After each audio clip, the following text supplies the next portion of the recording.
about cheers. The rap of cigars hangs thick in the air. Cigar Mick, the host with most, welcoming my guest. A legendary face with stories to spare.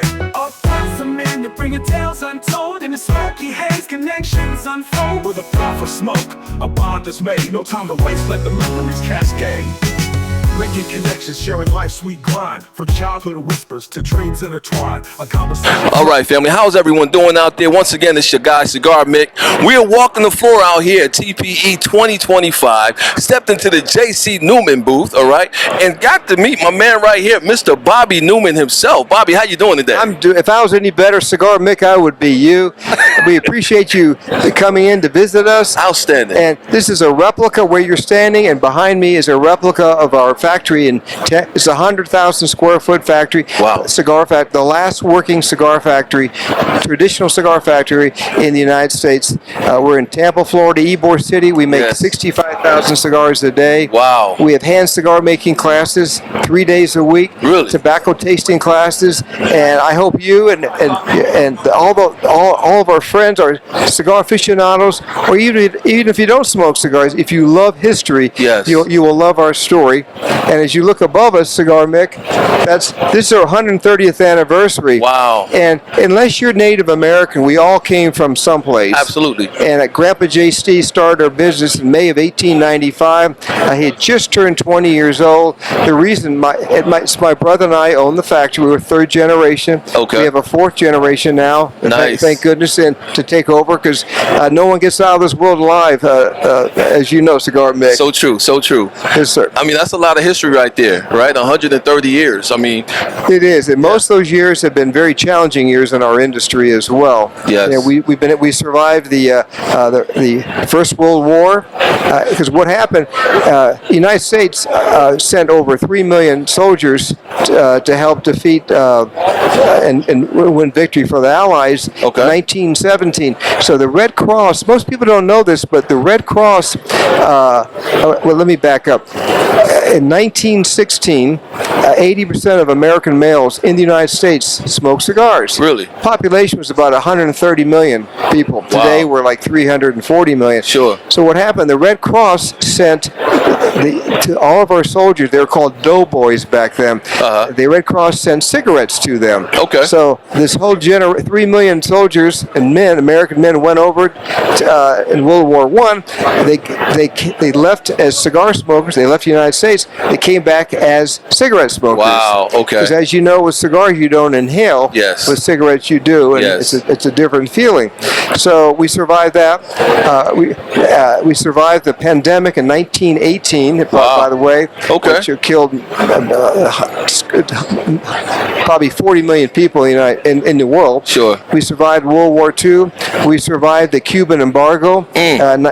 John F. Kennedy put an embargo in January of 1962, and there were 10 large factories in Tampa, plus smaller ones making 150 million. I'm sorry. They're making 500 million cigars a year using Cuban wrapper, Cuban binder, Cuban filler. And if you come to Tampa, I'll show you that.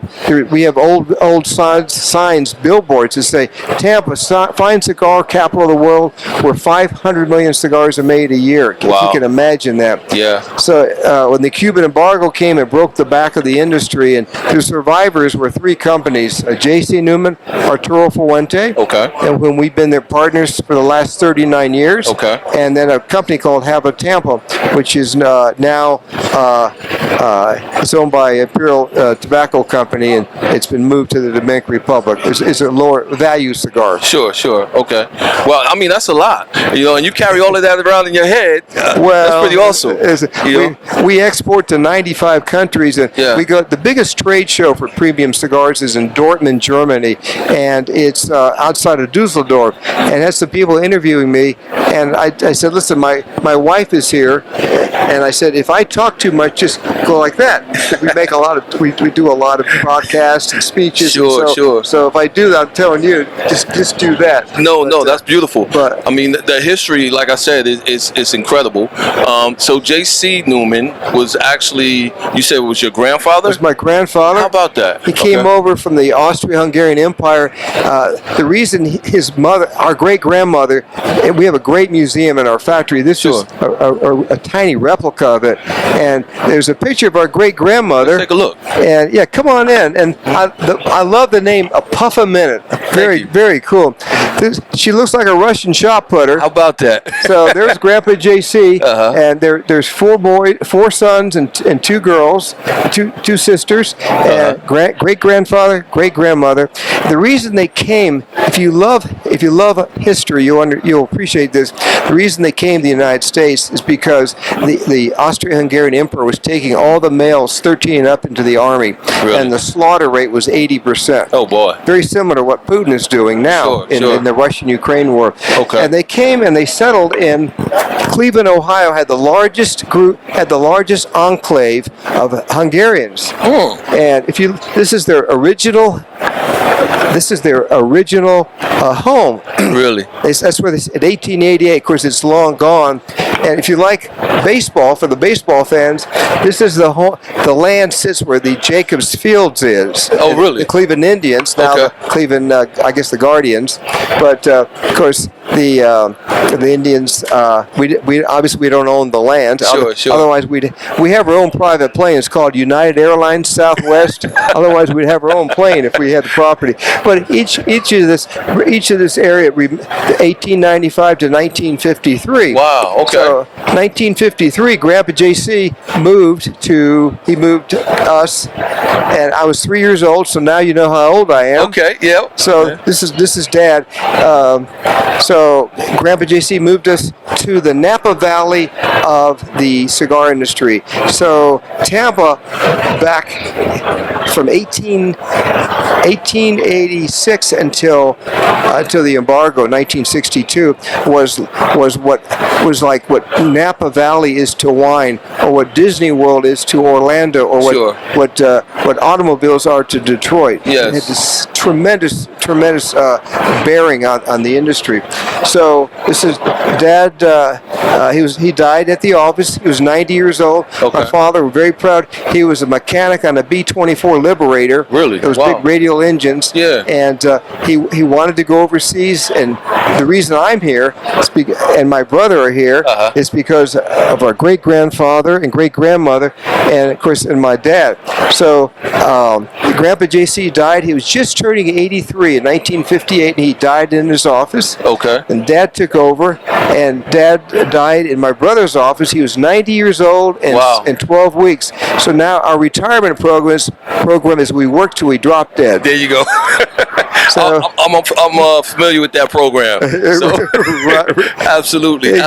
Exactly. In 1986, we had a leverage to buy out. My father, brother, and I bought out all 9 of our relatives. Okay. And God talks to us in different ways. And so 2 weeks after a leverage buyout, this gentleman, Carlos Fuente Sr., from the Arturo Fuente family, they came over to see my dad and Carlito and my brother and me, and they were making cigars in Tampa.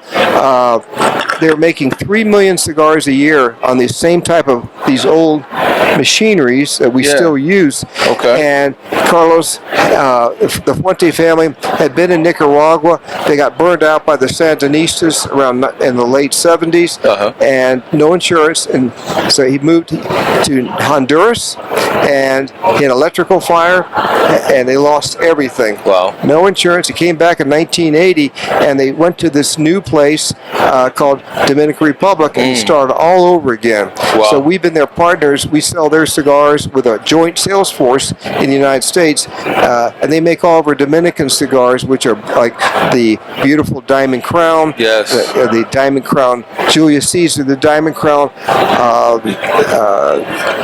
Blacksmiths, Diamond Crown Black Diamond, Cuesta and La Unico. And then in 2011, we opened a factory in Nicaragua. It's called PENSO. It stands for Puros de Esteli Nicaragua Incorporated. In English, it means Cigars of Esteli, which is the city, Nicaragua Incorporated. And there we make a little over 100,000 cigars a day, which is the second or third largest plant there. Okay. Nicaragua has over 50 factories, And Nicaragua is it's like Dominican, but it's the different climate. It's very high up there. It's over 3,000 feet. It's on the Pacific side. Sure. It's drier because the Pacific brings a lot of cooler weather and lower humidity. So there's a lot of irrigation has to be done. So we brought back the brick house, which was one of Grandpa JC's first brands. He took it off the market in 1937, and obviously we never asked him. I was 7 when he died. Sure. Why he took it off the market, but we brought it back again, and we have samples, we have pictures of it. But here's the brick house. We started with a brick house, which it's an Ecuadorian wrapper, and then we came in with the Maduro wrapper from Arapiraca from Brazil. Okay. This is the double Connecticut. We're the only ones, probably in the last 100 years, have done this. It's a real Connecticut shade wrapper, and the binder is a Connecticut broadleaf binder. Okay. And in fact, this cigar was named, and I can show you over here, if you can follow me for a minute, please. Sure. Stay with us, guys. We're coming over here. We're very proud of this. Oh, wow. Okay. So, Cigar Aficionado. This is the Christmas issue. So we got a 93 rating. Nice. It was rated the 10th best cigar in the world. How about that? And we also had the Diamond Crown Julius Caesar, got a 90-run rating. Okay. It was the top-rated 6x60 cigar. Yes. And this became the brick house. If you look at the retail price, the suggested retail $8.85. Wow. So that's why it became the best value cigar. Outstanding. And Brett Baer, of course, is famous for, he was the only one that interviewed Kamala Harris with Fox News. Exactly. And so Marvin put him on the cover and did it. I love it. Yeah. So it's all good. And if you go around, this is a great replica of our factory, like I said, in Tampa. And we have, last year we had 22 weddings in the factory. Okay. And you can come, you and your girlfriend. My wife and I actually perform weddings, so if you need somebody to come down there and do some wedding officiating for you, I would love to do that as well. We'll pay you with cigars or nothing. You can't. I love it. Just take good care of you and your family and so forth. But if the brands are some of the logos are all over on the other side of this beautiful display too. We're so happy that you're here. Thank you. Thank you for the opportunity for us to tell the story. I will say too, we have 3 days a week. We have hand cigar making classes. Okay. You come in, we'll teach you how to roll cigars. 2 days a week, we have tobacco tasting classes. So we have 24 different types of tobaccos, wrappers, binders, and long filler.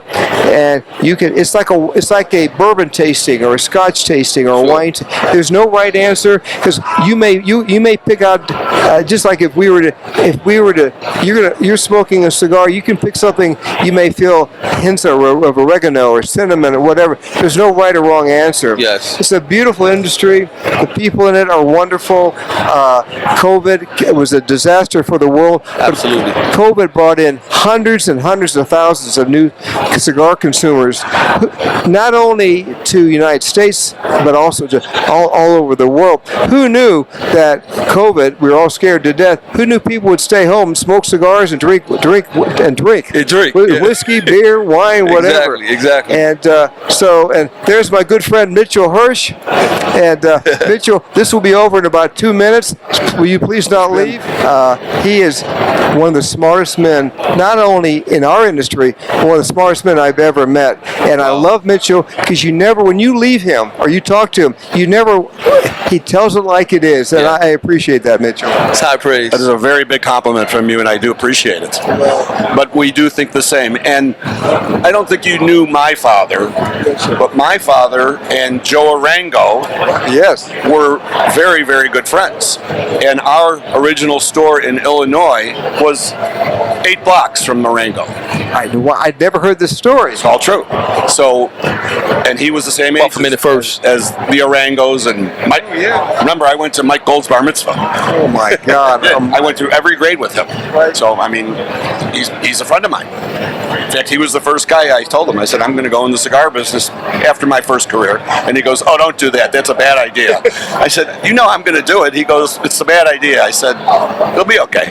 Well, when I got in the business full time in '75, the industry was contracting in units about 4% a year. And when you got in what year did you get in the business? I think around 85. Okay. Oh my God, we are a leveraged buyout in 1986. Really? The industry. My father used to say he was afraid maybe we're in the buggy whip business because when Henry Ford developed was at the Model A, that was the end of buggy of horse and buggy. So Mitchell is a survivor, and I tell you, I'm so proud of if you don't mind saying, what he's done. But also, he has his son in there now, which he's got a generation.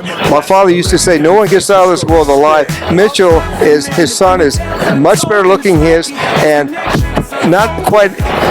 I say he's smarter, but not as wise. Gentlemen, I'm gonna have to wrap here. All right? No, because I'm being signaled down. I'm low on battery life. Okay. All right. But again, Mr. Bobby Newman. All right, from JC Newman down in Tampa, Ybor City. All right. I'm definitely gonna make that trip. Come see it. It's amazing. Go to the factory. And Mitchell Cigar King is in Scottsdale, Arizona. So make sure you're down there. Come through and check him out as well. And I will take you up on that. All right. Okay with me. All right, guys. All right, Once again, guys, this your guy Cigar Mick. We're out here at TPE 2025. Remember, we are not just blowing smoke. We'll be back with some more. Thank you. All right, thank you. Thank you, guys. Cigars burn slow in a world of chatter. We let the truth flow, sharing our passions. The laughter and the strife in this dim lit room. We celebrate life. Up close, the men, you're bringing tales untold. In the smoky haze, connections unfold. With a puff of smoke, a bond is made. No time to waste, let the memories cascade. So here's to the nights where the stories align. In the company of legends, our spirits entwine with every